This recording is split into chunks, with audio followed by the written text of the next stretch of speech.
Olá, sou Luciana Novaes, coordenadora da NutriLearn e mestre em saúde pública. E hoje o nosso tema de aula é sobre fitoterapia, tá? E aí eu trouxe para vocês a fitoterapia baseada em evidências, né? Evidências científicas. E é disso que a gente vai tratar hoje. Então, como fazer a fitoterapia de uma forma que ela não fique no achismo, né? A gente vai estar utilizando plantas, mas plantas que são regulamentadas, plantas que têm comprovação científica e que têm trabalhos mostrando o quê? Resultado no paciente. Isso faz a diferença, tá?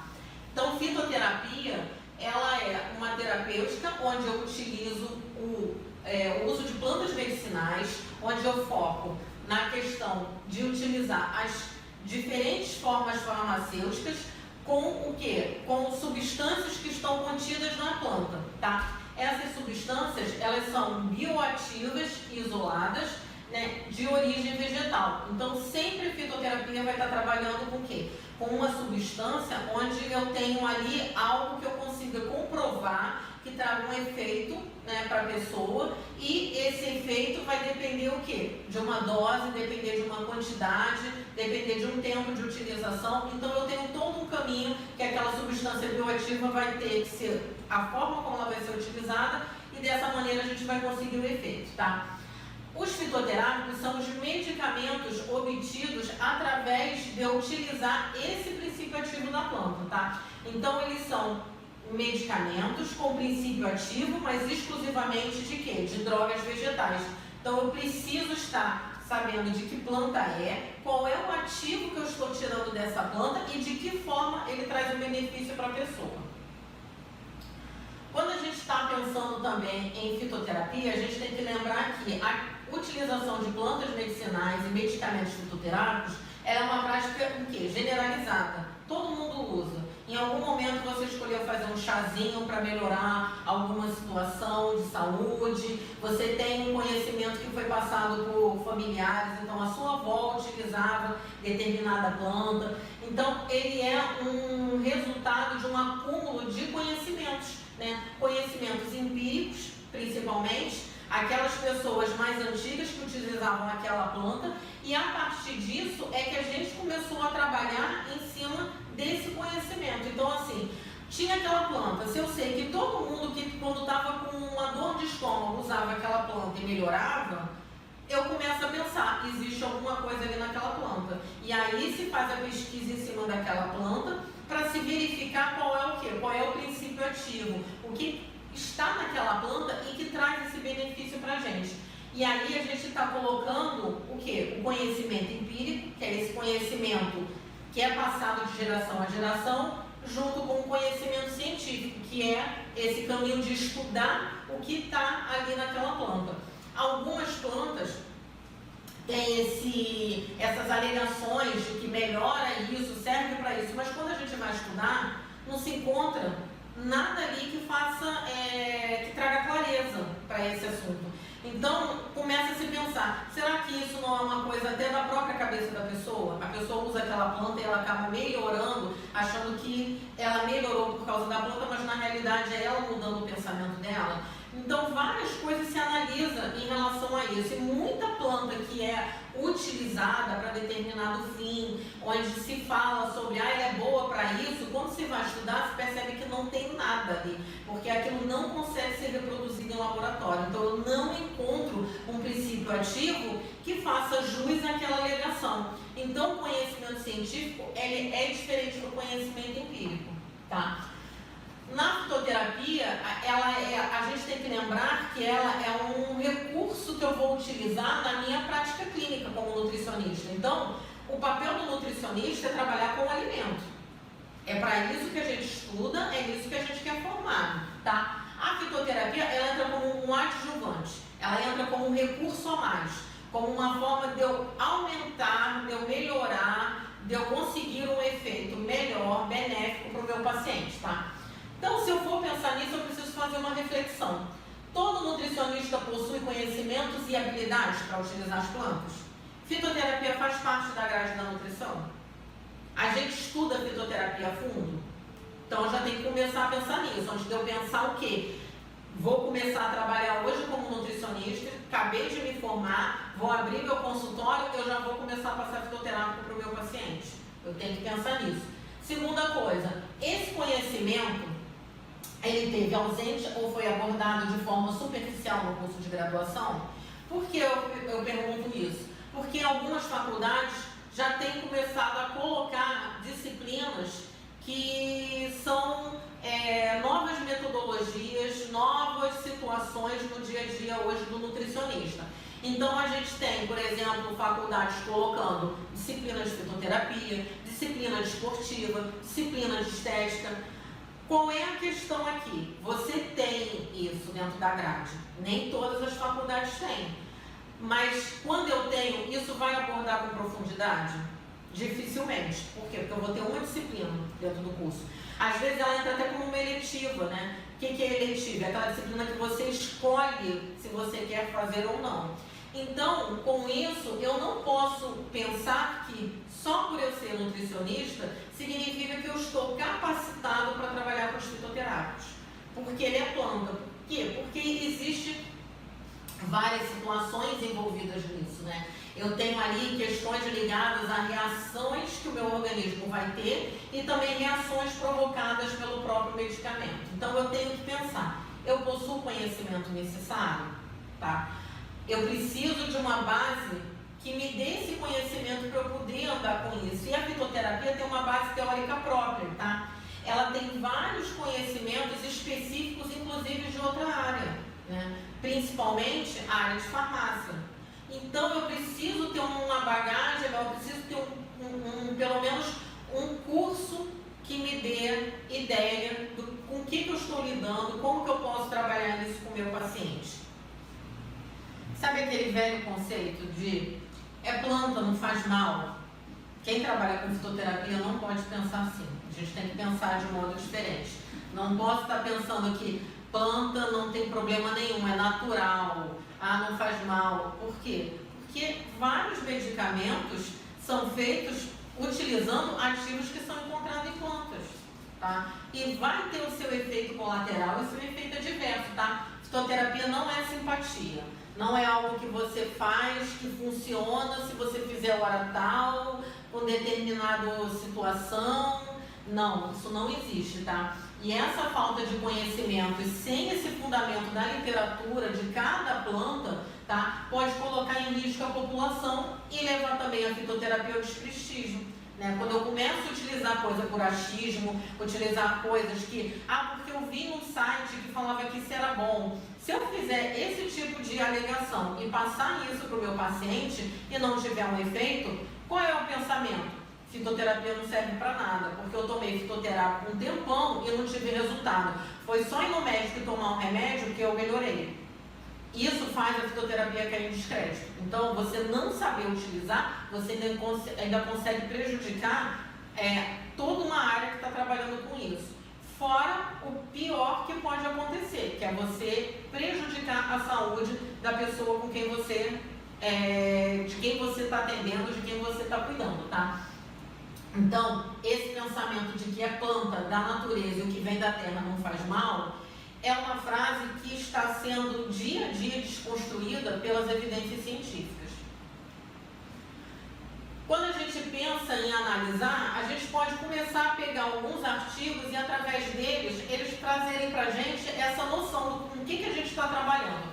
Então esse artigo aqui, que é de onde eu tirei a frase, o que vem da terra não faz mal, que fala sobre o relato de problemas relacionados ao uso de plantas medicinais por raizeiros em São Paulo, o que eles encontraram? Eles pegaram um relato de 40 casos de problemas relacionados ao uso de 22 espécies de plantas medicinais, tá? Dentro desses sinais e sintomas relatados pelos pacientes, os mais frequentes foram relacionados ao sistema nervoso central, né, e problemas gastrointestinais e cardiovasculares, que foram identificados pelos médicos na hora de fazer o acompanhamento dessa pessoa.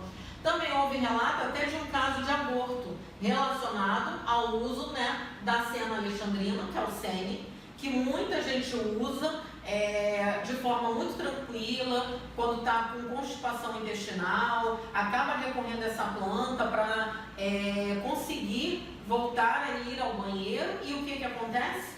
ela é uma planta extremamente tóxica, que é vendida de forma comum. Você encontra pacotinhos de serem vendidos em várias casas de produtos naturais e a pessoa compra sem nem precisar de receita, tá?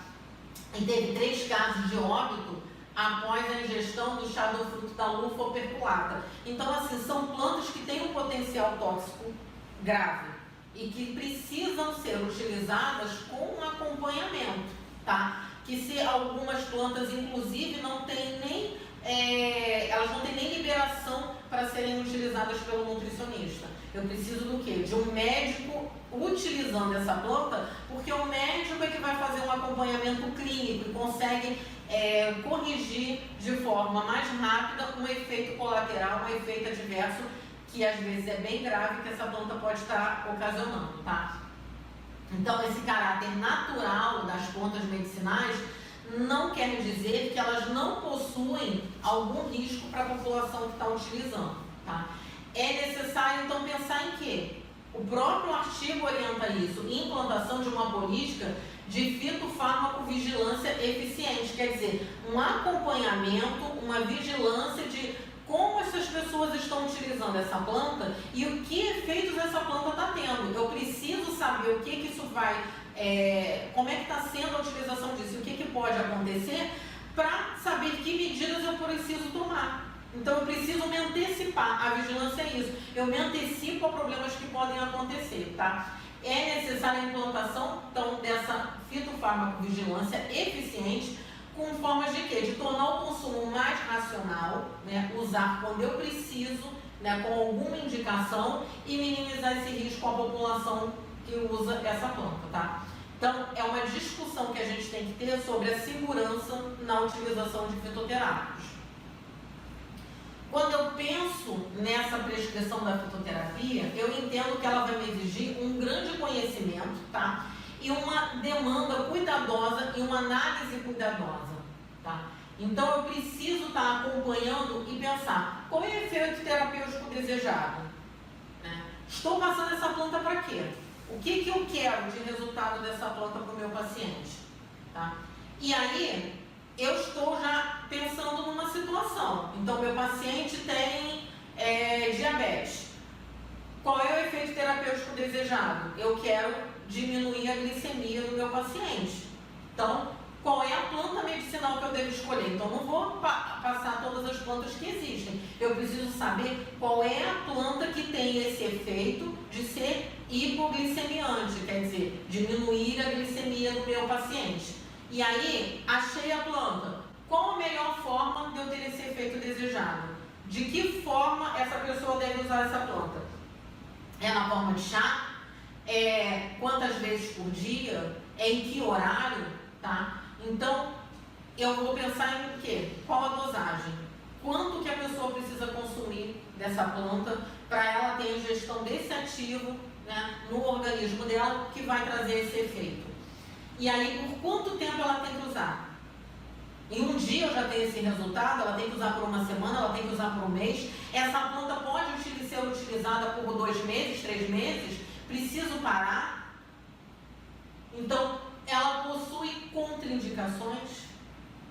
Existe ali alguma coisa, algum relato na literatura que me fala que essa planta traz um efeito adverso, um efeito colateral? Eu posso usar sem parar ou eu tenho que parar com 2 meses? Porque ela baixa a glicemia do sangue, mas ela, em uso constante, ela pode fazer outra coisa no meu organismo. Tá? E aí eu tenho que pensar, meu paciente diabético já toma um medicamento, ela vai fazer interação com esse medicamento? Ela vai potencializar o efeito desse medicamento e a glicemia do meu paciente vai baixar tanto ao ponto dele passar mal? Ou ela vai cortar o efeito desse medicamento e aí o meu paciente vai começar a piorar? Então, são várias coisas que a gente tem que estar pensando. Então, eu preciso conhecer qual é a planta que eu estou utilizando e preciso saber qual é a legislação vigente. Né? O que a Anvisa diz? O que o Ministério da Saúde diz? O que o Conselho Federal de Nutrição diz para eu utilizar o fitoterápico ou essa planta especificamente? Tá? E o mais importante, preciso conhecer quem é meu paciente.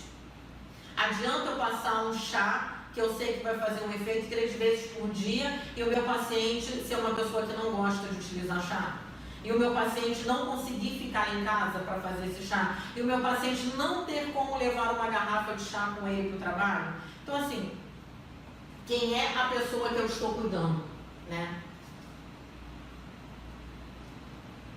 Isso acaba sendo muito importante, eu saber quem é essa pessoa, para quem eu estou passando isso, tá? Então, quais são os conceitos básicos quando eu quero trabalhar com fitoterapia?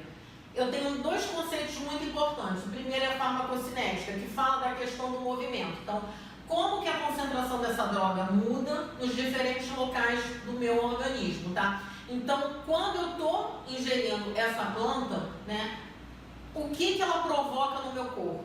O que ela traz de mudança, tá? E o outro é a farmacodinâmica, né? Então, a potência que essa planta tem, como que a droga exerce seu efeito, qual a sua ação sobre a célula, qual a sua potência. Então, eu tenho como o meu organismo vai trabalhar com essa planta, a maneira como o meu organismo reage a ela, e eu tenho também como ela provoca a reação no meu organismo, tá? Isso é sempre muito importante. E aí a gente tem que pensar na questão das interações medicamentosas. Então eu tenho um medicamento, tá? Que é a base de uma planta medicinal, uma planta que tem uma comprovação, e ele vai ter alguns efeitos, né? Ele pode aumentar o efeito desse medicamento, ele pode reduzir o efeito desse medicamento, ou ele pode provocar uma outra reação que não está nem sendo esperada em relação a esse medicamento. Então, quando eu faço essa interação do medicamento com a planta, lembrar que o medicamento também pode ser a base de um ativo retirado de uma planta, pode ser químico, eu posso criar uma terceira situação ali, né? Eu posso criar uma nova situação, que não seria nem aumentar, nem diminuir o efeito desse medicamento.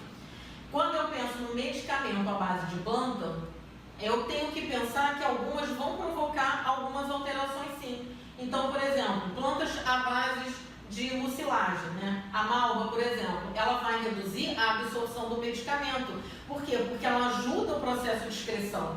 Então, se eu utilizo uma planta que tem essa característica, o que vai acontecer? Eu posso diminuir a dose do meu medicamento e aí não ter o efeito esperado, tá? Eu tenho plantas que são, por conta disso, essa daqui é um exemplo, ela é laxativa e diurética. Então, eu começo a quê? Aumentar a eliminação. O que acontece? Plantas que são laxativas e diuréticas, elas aumentam a quantidade de excreção. Então, aquele fármaco que ficaria por tanto tempo no meu organismo e precisa daquele tempo para fazer um efeito, ele começa a ser o quê? Eliminado de forma muito mais rápida, tá?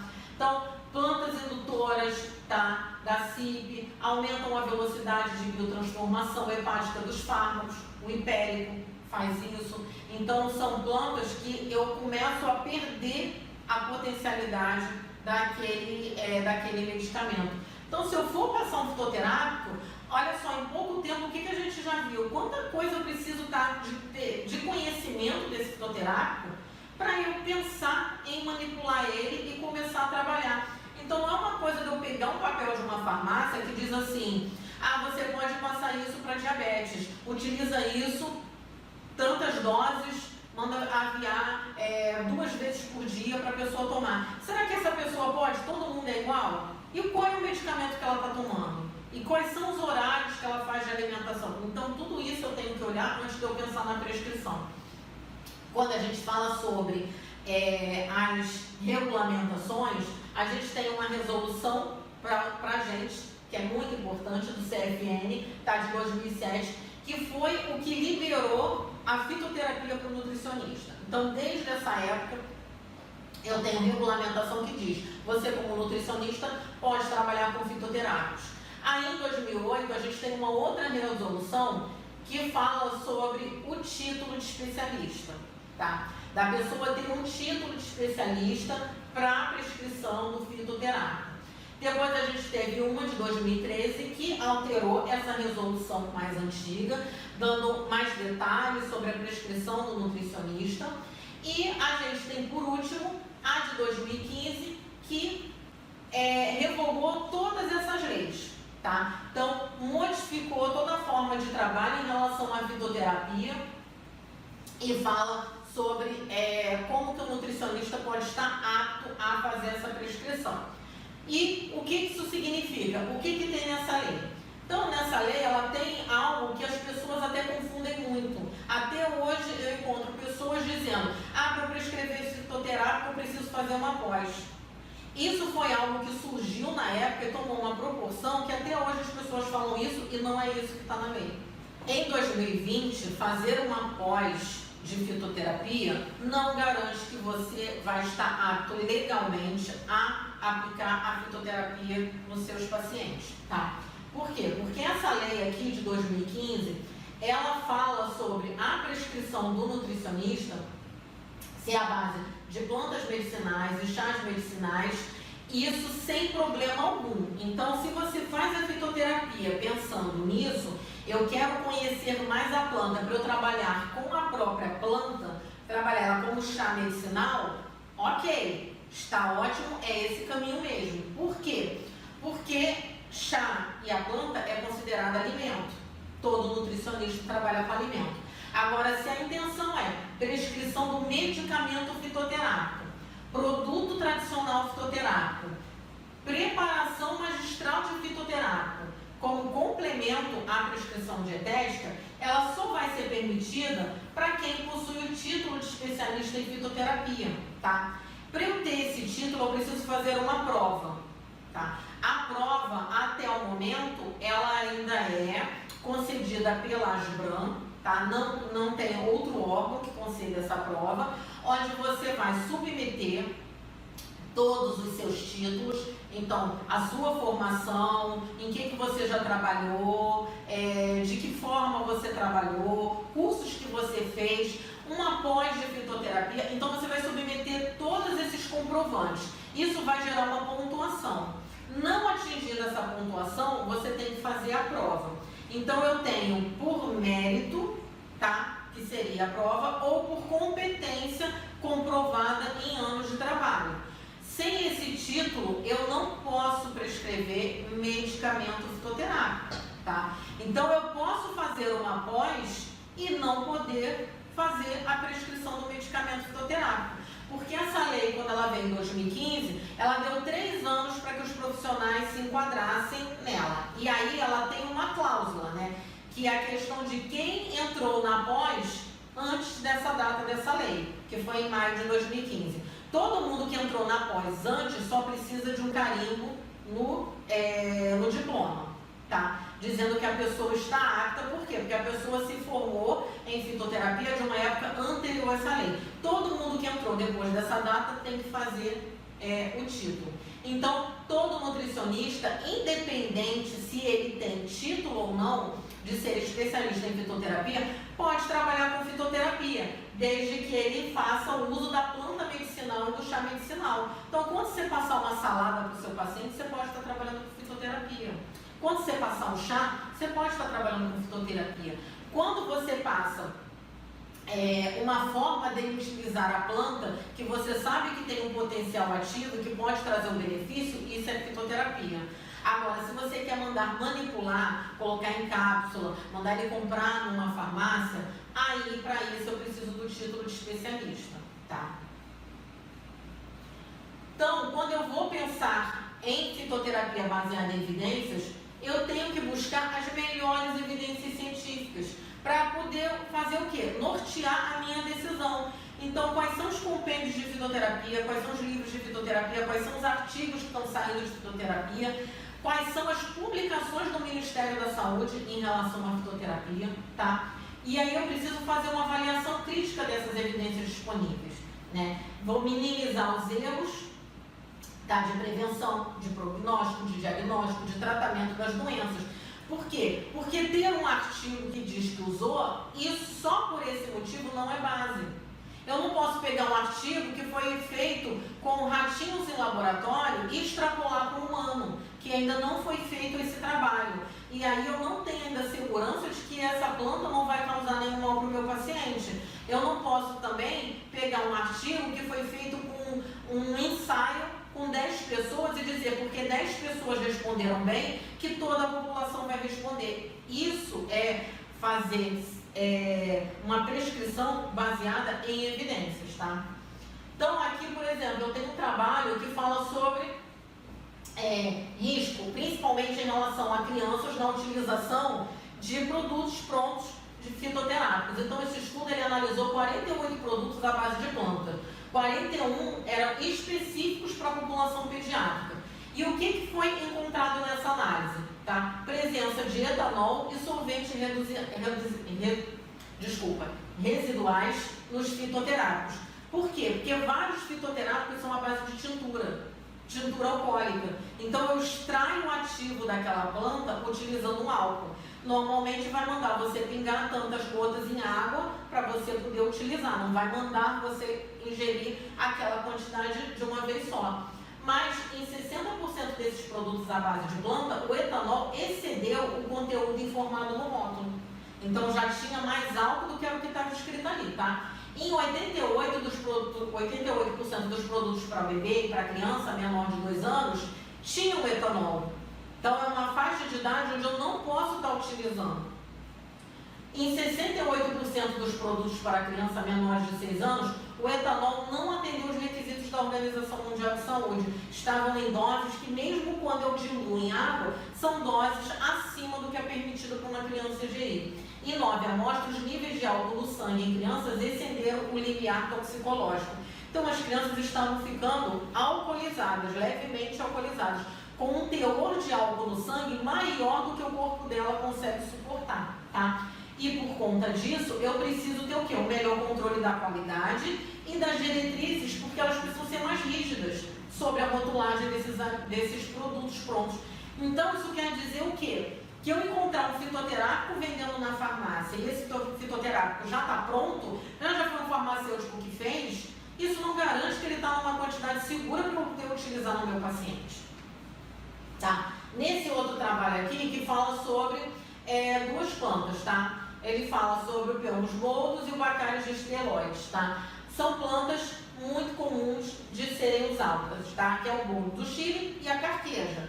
Plantas de uso comum. Dificilmente você vai encontrar alguém que nunca tomou um chá de uma dessas 2 plantas. Normal, tá? Os estudos realizados, tá? Tanto com o boldo quanto com a carqueja, comprovam várias das atividades atribuídas popularmente, tá? São plantas que conseguem, através da utilização de chá, ter efeitos com vários compostos antioxidantes e fenólicos que comprovam esses efeitos. Agora, tem potencial tóxico. Então, o boldo, ele é proibido para gestante. Ele é teratogênico, ele causa má formação fetal. Então, eu não posso ter a utilização dele assim despreocupadamente. Preciso ter cuidado também no uso por tempo prolongado. Por quê? Porque ele é tóxico para o fígado. Muita gente, às vezes, está até com problema de fígado e acha que é dor de estômago e toma, né, o boldo, por exemplo, quando assim, para melhorar a digestão, porque é melhorador. Ele é tóxico para o fígado. Então, se eu já tenho uma pessoa com problema hepático, eu posso piorar esse problema. A carqueja, ela também é proibida para gestantes, tá? Risco comprovado de aborto. Então não é tão tranquilo, não é inócuo, eu posso usar sem problema nenhum. Pacientes utilizando drogas para o tratamento de hipertensão, por exemplo, ela pode potencializar o problema, né? Potencializar a situação do medicamento. Por quê? Porque ela vai causar hipotensão. Então a pessoa já está tomando medicamento para baixar a pressão. Ela toma o chá de carqueja, a pressão vai cair mais ainda. E aí a pessoa pode ter problema de hipotensão. E aí com isso, o medicamento às vezes tem até que ter uma dose menor, mas o médico precisa saber o que está acontecendo, o que a pessoa está utilizando. Então mexer com o medicamento não é uma coisa tão tranquila assim. Então, na hora de eu prescrever, eu tenho que ter atenção para isso. Se eu não conheço e só pego o papelzinho da farmácia que diz carqueja é bom para diminuir a pressão e eu saio passando chá de carqueja para todos os meus pacientes hipertensos, olha o problema que eu posso estar causando.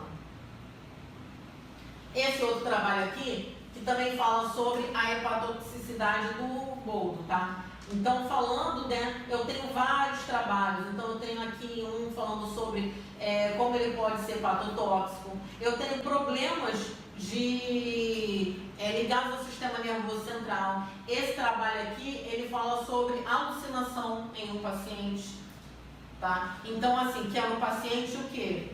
Do grupo infantil, um adolescente. Então, a dose utilizada para esse paciente acabou sendo muito alta e chegando a provocar distúrbios de alucinação. Uma coisa que a gente nunca passaria pela nossa cabeça com alguém usando um chá de carqueja, por exemplo. Tá?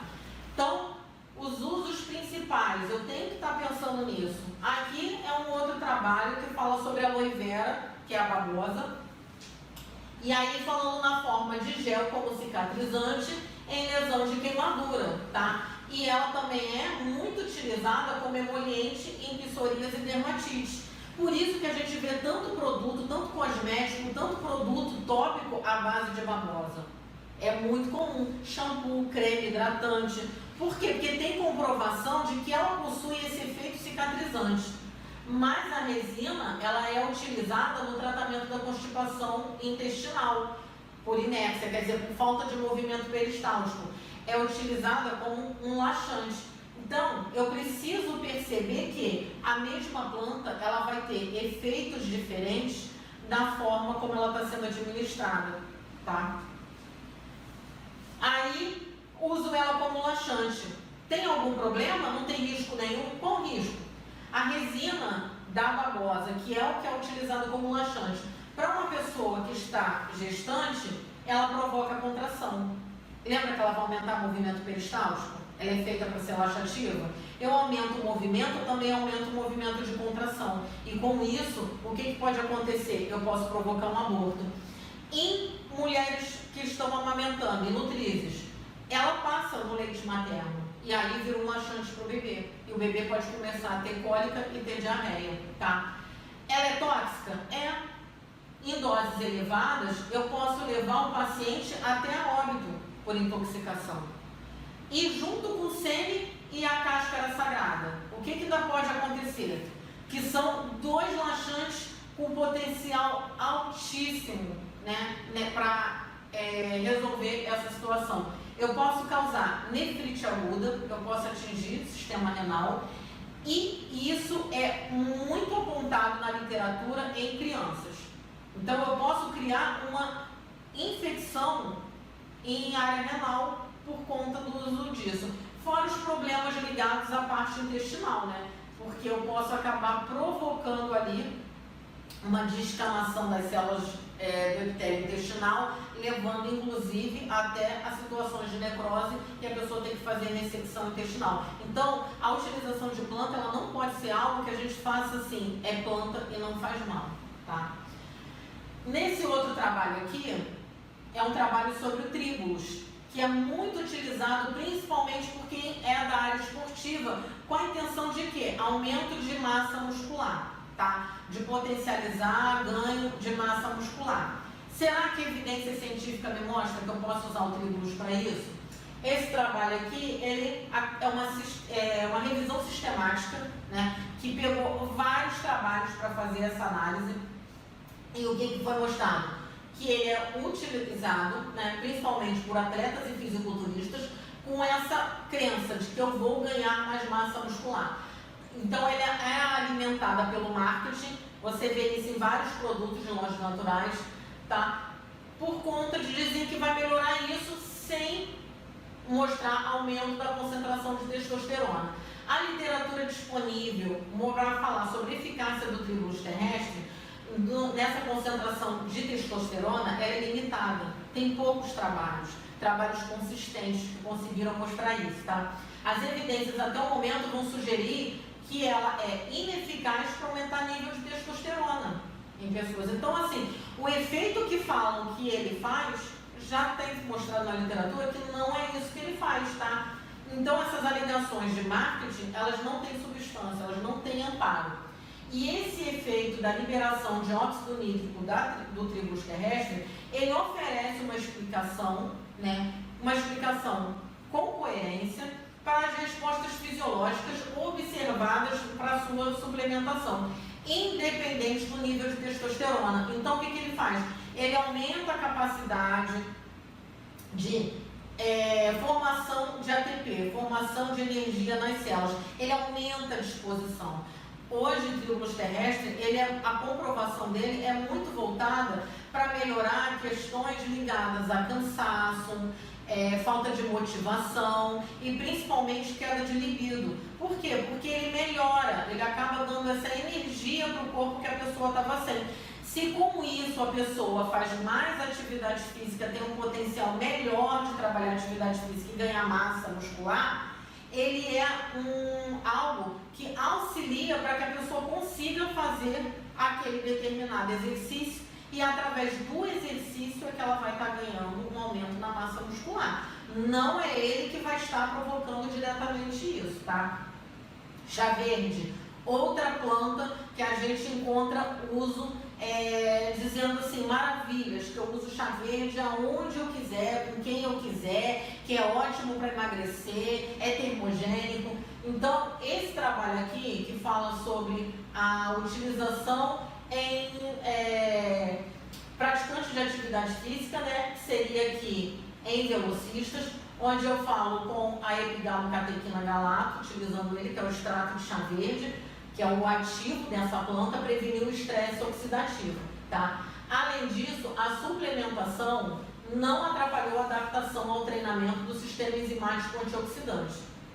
Por outro lado, nem a prevenção de lesão muscular induzida pelo exercício, nem uma melhora no desempenho do sprint foi observada após a administração.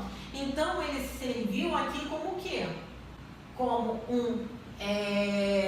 ele serviu como algo para melhorar a questão antioxidante das células, diminuir o estresse oxidativo que acontece em atividade intensa, tá? Então, o foco aqui mostrou que ele teve essa melhora, né? Não uma melhora no rendimento do exercício. Documentos que são muito importantes a gente ler, então, para a gente estar pensando nisso, fechando esse assunto, né? Quando eu estou falando sobre isso, alguns artigos aqui que eu trouxe são para mostrar que coisas que são comuns no nosso dia a dia possuem potencial tóxico sim, ou não possuem aquele efeito que está sendo alegado. Então, como é que eu fico sabendo quais são as plantas que eu posso usar e o que eu tenho na literatura? A gente tem um documento desde 2009 do Ministério da Saúde, que é o Programa Nacional de Plantas Medicinais e Fitoterápicos. Isso a gente baixa de graça, tá? Bota isso no Google, bota no buscador, que você vai conseguir achar esse documento, tá? Eu tenho um formulário de fitoterápicos da Farmacopeia Brasileira. Tem o de 2011 e depois ele tem a segunda edição de 2018. Então ele é recente, atualizado com o quê? Com aquelas plantas que estão fazendo parte do rol de fitoterápicos, tá? Da nossa saúde, que tem comprovação, que tem estudos que foram feitos todas essas análises. Tá? E a gente tem um caderno de atenção básica, voltado para práticas integrativas e complementares. Eu tenho um caderno desde 2012 de atenção básica que fala sobre o uso de fitoterápico dentro do Ministério da Saúde, de que forma ele pode ser utilizado. Hoje a gente tem áreas de atendimento público utilizando o fitoterápico. Então eu consigo ter atendimento, eu tenho farmácias dentro de hospitais que fornecem um medicamento fitoterápico, que fazem essa manipulação. Então eu consigo ter todo um amparo legal sobre quais plantas usar, de que forma usar e o que eu preciso ter? Conhecimento. Quanto mais eu estudar, mais eu vou saber. O mínimo que eu preciso fazer na hora de eu pensar em ter um fitoterápico é fazer um curso de extensão sobre fitoterapia. Entender um pouco mais como é que eu analiso a planta, entender quais são as plantas que podem ser utilizadas, tá? E isso é que vai fazer a diferença na hora da gente estar trabalhando com fitoterapia. Então, pensar que antes de eu passar um fitoterápico, não interessa a forma que eu quero trabalhar. Se eu vou trabalhar com a planta, se eu for trabalhar com chá, se eu tenho esse título de especialista e vou manipular, eu preciso pensar que é necessário eu, como nutricionista, conhecer a planta em questão, saber vários detalhes dessa planta e saber todos os aspectos que estão envolvidos com ela. Preciso estudar sempre. Não é porque eu tenho um título de especialista que eu não preciso mais pegar, né, em nenhum documento. Não é porque a planta ela já é um alimento comum na vida de todo mundo e aí eu posso passar ela sem risco nenhum. Por isso que é importante a gente fazer esse curso, tá? Isso aqui é só um início, só uma breve explanação sobre como que a gente pode pensar em trabalhar com fitoterápicos, né, no nosso consultório, no nosso dia a dia. Aqui a gente tem um curso que foca muito na questão da utilização do fitoterápico para quem não tem após, para quem não tem o título de especialista. Então, como que eu posso trabalhar com essa planta com segurança? Como que eu posso utilizar essa planta na forma de chá? O que eu posso estar trabalhando? Então, o nosso curso ele foca muito em mostrar a planta, mostrar como que eu utilizo e quais são os efeitos esperados e os efeitos adversos e os riscos e os efeitos colaterais dessa planta, para que eu comece a caminhar por essa área com uma segurança maior, que isso é que é importante.